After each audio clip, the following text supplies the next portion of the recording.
coolest thing about this truck is not only does it run on diesel fuel, it also runs on used vegetable oil. If there's ever that magical opportunity where there's a Prius in front of me and behind me, now I can ram both of them. It's gonna be great.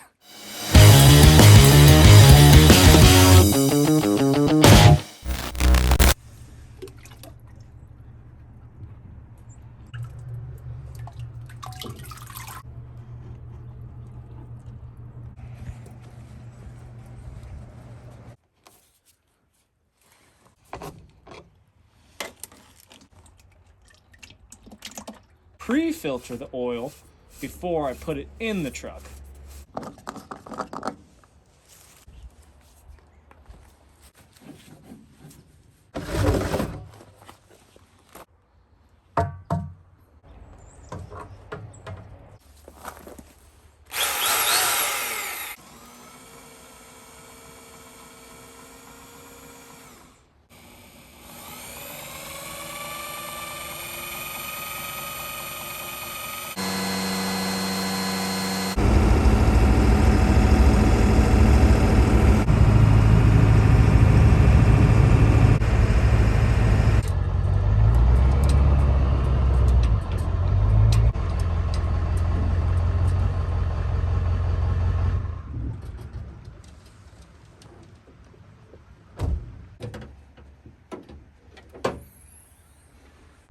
It has a 7.3 liter Power Stroke turbo diesel.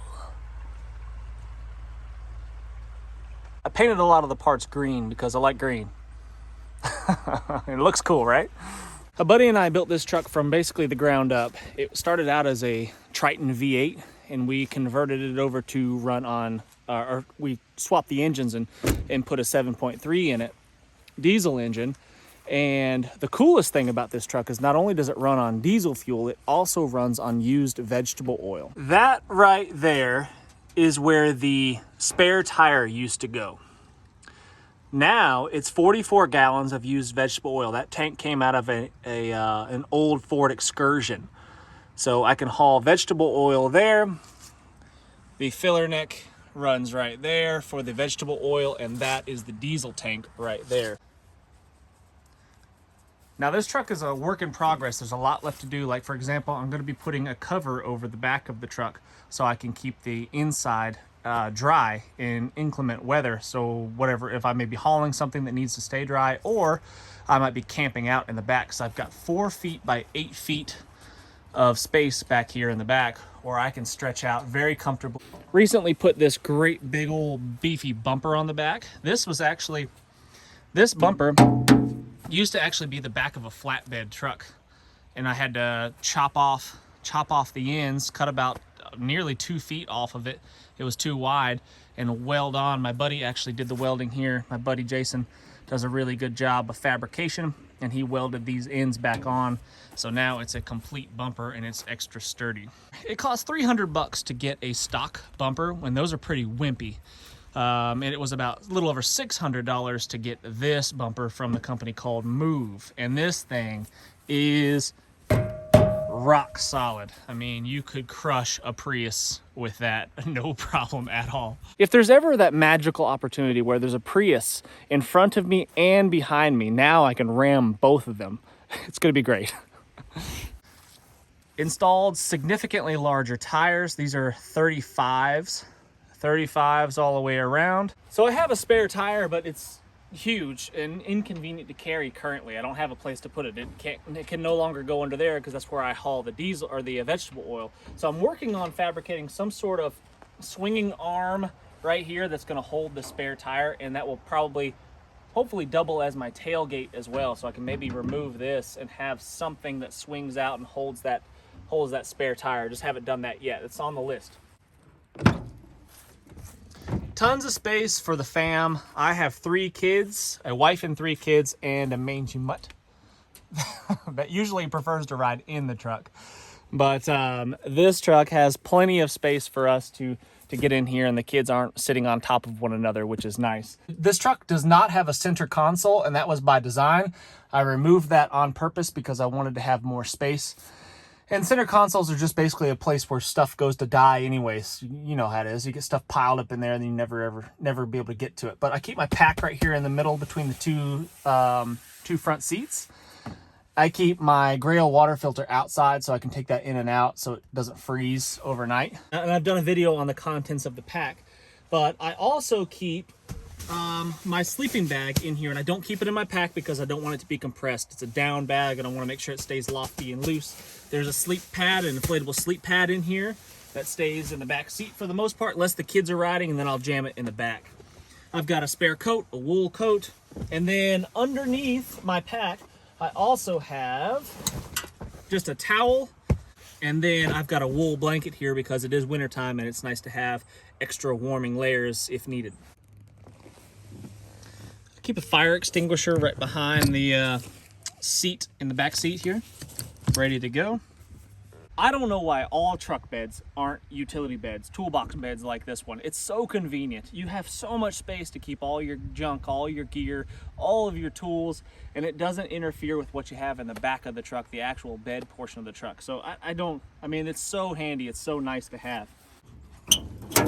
In this first compartment here, I just got kind of some miscellaneous camping gear and whatnot. There's a bag full of goodies here. This has like tent stakes in it, some fishing supplies, an extra knife or two in there. This is a fairly comprehensive first aid kit, a trauma kit from Refuge Medical. Got a couple extra ponchos, a hammock. Oh, hello. I've got some canteen cups, a Sawyer mini water filter, extra canteen, some TP that needs to go in a Ziploc bag, another water bottle, and a few trash bags for various purposes. The center compartment here, I've got a frying pan, some coffee, a bag of salt, some basic utensils, my stove, some rags, some shop rags to clean up, coffee pot, fuel for the stove, and this is a bunch of food, water bottle, random water bottle, some sunflower seeds, and then a bunch of Mountain House meals, and this is just a bag of almonds. In here, I've just got a 5-gallon jerry can full of water, just fresh water ready to go. There's better ways to do it, but this is the lowest tech, easiest way. Obviously, I could rig up some sort of permanently fixed water tank of some sort, and I may do that eventually. I thought about actually doing that in the rear bumper. Just haven't got to that yet. It's still in the fabrication planning process. But in this compartment, I've got bungee cords, I've got ratchet straps, and then I've got a tow chain, big chain here. I think this is probably 25 feet long, maybe, might be longer actually, but a really heavy duty chain so I can help pull people out of the ditches, or people can pull me out of the ditch if needed. In this big middle compartment here, I've got a couple of camp chairs. It's nice to not have to sit on the dirt. Some basic camp tools, shovel, machete, axe. In the wintertime, I'll often put my chainsaw in here because trees are down all the time and blocking roads, so it's nice to have a chainsaw. But for small stuff, the axe or the machete usually gets the job done. Here's an inverter that I plan on installing, a 2,000-watt inverter. And basically my truck will be a mobile generator for the most part. I'll be able to plug in basic tools, saws, and that kind of thing, and it'll be just really, really convenient to have that. Wrench set, impact, small little impact. I've got screwdrivers, pliers, basic tool stuff in here, zip ties, things of that nature, just general tool stuff. And then I've got a full ratchet socket set right there. Some jumper cables, miscellaneous. Like I said, we built this truck from the ground up. It was stripped completely of all electronics, all wiring harnesses, everything. And I've basically touched every single part of this truck in one way or another. And this is the miscellaneous leftover nuts and bolts and stuff that come in handy from time to time when working on it. Spare battery and charger for the impact. Some cleaning wipes after you've got your hands all greasy. A can of Fix-A-Flat, which once I get that inverter in here, I'm probably going to invest in a small pump so I can I'll be able to inflate some tires if necessary. What else do we have in here? Some water shield. I'm going to spray my pack with this. Miscellaneous tapes. this is some duct tape, some electrical tape, and then my favorite is the Zip Systems flashing tape. That stuff is amazing. It'll practically pull your fingerprints off in the in the summertime when it's warm. Just some rags, because you know rags are handy, and here's some engine oil, diesel engine oil, and then just some miscellaneous parts that I have yet to work on, some air conditioning stuff. I may eventually invest in a winch that I can mount on the front bumper or the rear hitch, but I just haven't got to that yet. It's on the list of things to do, but it's just convenient to be able to put the winch on the front or the back, just depending on the situation. On a tight trail, sometimes you just having a permanently fixed winch to the front of the truck just isn't as convenient as being able to move it around. I wanted something very practical, very useful, not just some jacked up monster truck that just all flash and no go.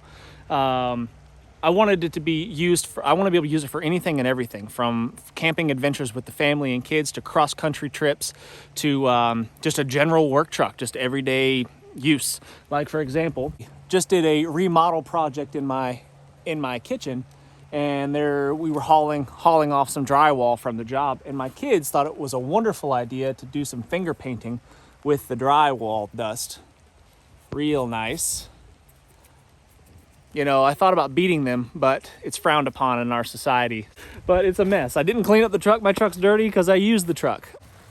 A lot of people are freaking out about diesel shortages and prices and all that stuff, and that's one of the main motivations behind building this truck and adapting it to run on used vegetable oil. It is kind of a pain in the butt to acquire the vegetable oil and filter it and make it work, but it sure as heck beats paying $5-6+ a gallon for diesel fuel in today's economy, and it sure as heck beats being stuck if there is no diesel fuel at all. I keep a radio in the passenger door along with an antenna for it, and one of these dealies that will allow you to tap into the water supply in a more urban area. And a flask. This is empty, I promise. I'm supposed to give this to a buddy, but I just haven't done it yet. Hit that thumbs up, subscribe if you haven't done so already, and we'll see you on the next one.